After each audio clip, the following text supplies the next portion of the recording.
If you had to choose, what would it be? Strip down and walk through swarms of blood-hungry mosquitoes? Or wear your normal clothes while the air outside freezes flesh in seconds? For prisoners in Russia, there's no choice.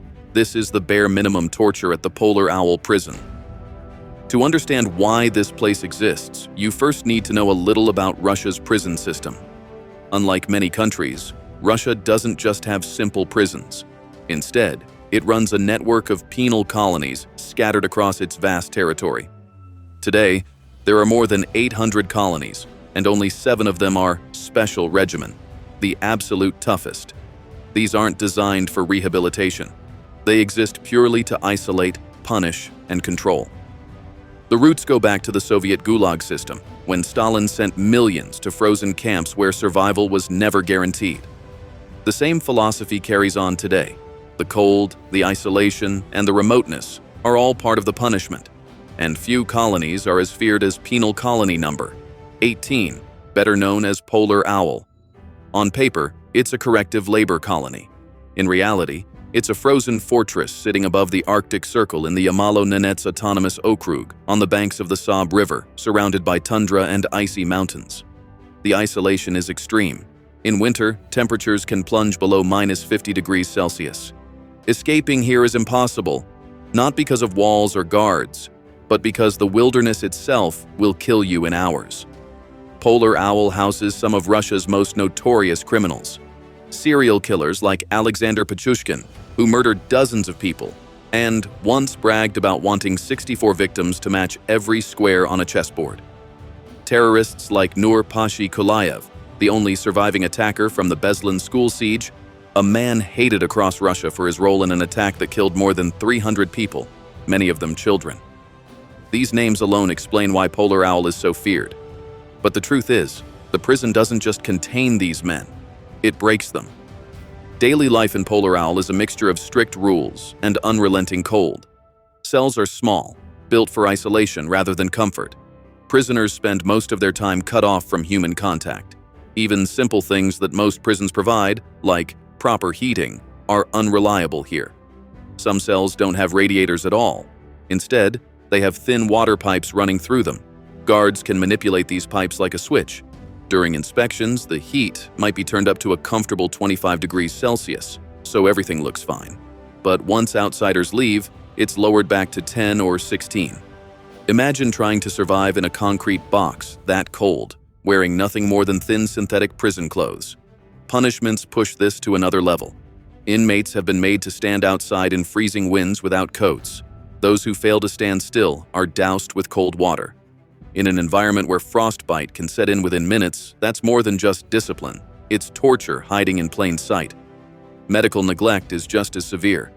Former inmates have said it doesn't matter what you complain about, a headache, stomach pain, or something more serious, you're handed the same cheap pill and sent back to your cell.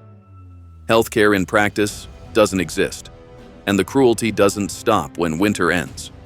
Summers bring endless daylight, months where the sun never sets, and clouds of mosquitoes that attack relentlessly.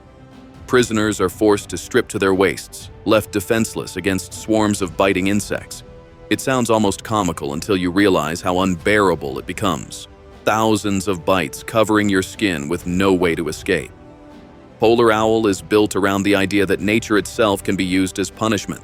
It might sound like an outlier, but Polar Owl isn't the only prison in Russia with this reputation. The country has several other facilities that highlight different ways of breaking a person down, and comparing them helps explain why Polar Owl stands out as one of the harshest. Take Polar Wolf, also in the Yamalo-Nenets region, north of the Arctic Circle. It became widely known when opposition leader Alexei Navalny was sent there. Navalny wasn't just any prisoner. He was the most prominent critic of Vladimir Putin, famous for exposing corruption at the highest levels of government. After surviving a poisoning attempt in 2020, he returned to Russia and was arrested almost immediately. From that moment on, his punishment wasn't just a sentence, it was about silencing him. Inside Polar Wolf, Navalny spent nearly 300 days in solitary confinement, locked in a tiny cell with his bed chained to the wall during the day. His health declined sharply, and in early 2024, he died in custody. The official line was a sudden medical issue, but many believe it wasn't prison that killed him.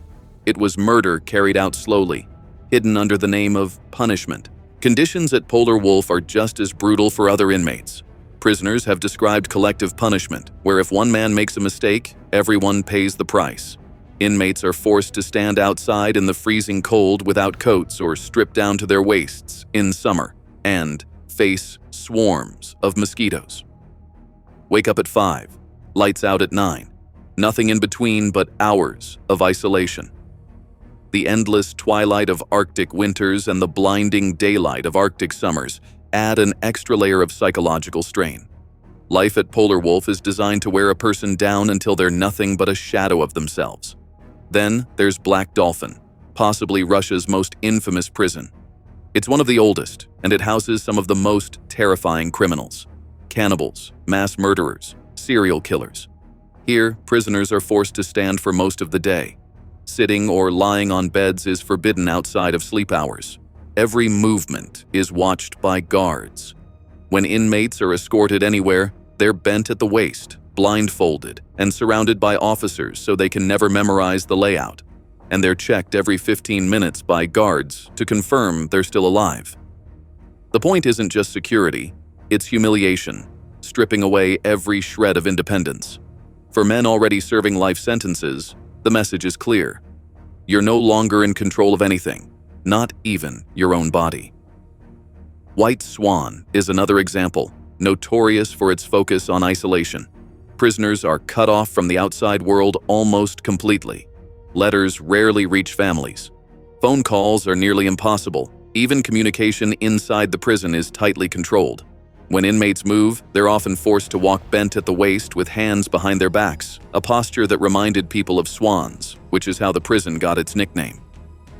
Over time, the silence and isolation do their work. Hope disappears, replaced by a kind of numb existence. And then there's Butyrka prison, which is brutal in a very different way. Instead of freezing cold and isolation, Butyrka suffers from overcrowding and disease. Cells built for a few people hold dozens. Poor ventilation, lack of hygiene, and extreme heat mean illnesses like tuberculosis and AIDS spread rapidly. Healthy inmates often end up infected just by being there. Corruption among guards makes things worse, with drugs and violence common. Where Polar Owl uses cold and isolation, Butyrka uses filth and disease. Both lead to the same conclusion: lives slowly wasted away inside walls that were never meant to heal anyone. When you line them all up, Polar Wolf, Black Dolphin, White Swan, Butyrka, you see different shades of the same system. But Polar Owl still stands out. It takes pieces of each and combines them. It has the Arctic cold of Polar Wolf, the strict discipline of Black Dolphin, and the social isolation of White Swan. But unlike Butyrka, it doesn't even have overcrowding. That might sound like a good thing, but it means prisoners don't even have the small comfort of human contact. Here, you're alone, in the freezing dark, with nothing but time and silence pressing down on you. Escaping the Polar Owl is impossible. The prison's walls and guards are only one layer of security. The geography itself guarantees that anyone who tries would die within hours. Endless tundra, sub-zero temperatures, no shelter, no food. Survival outside the fences isn't even a question. Prisoners know that their sentence isn't just life behind bars. It's life trapped in an environment designed to finish them off slowly. Many have said openly that death would be preferable to living out their days here. For some, that's exactly how it ends, through suicide, sickness, or the simple wearing down of the body over years of exposure and isolation. What makes Polar Owl so terrifying is that it doesn't rely on obvious violence. There are no stories of wild riots or bloody escapes. Instead, it's the quiet, everyday suffering that defines it. The freezing air seeps into your cell. The mosquitoes that won't leave you alone in summer. The silence that stretches for days, weeks, months, until you can barely remember what a normal life felt like. And that brings us back to the bigger picture. Russia's penal colonies are built on the idea of absolute control.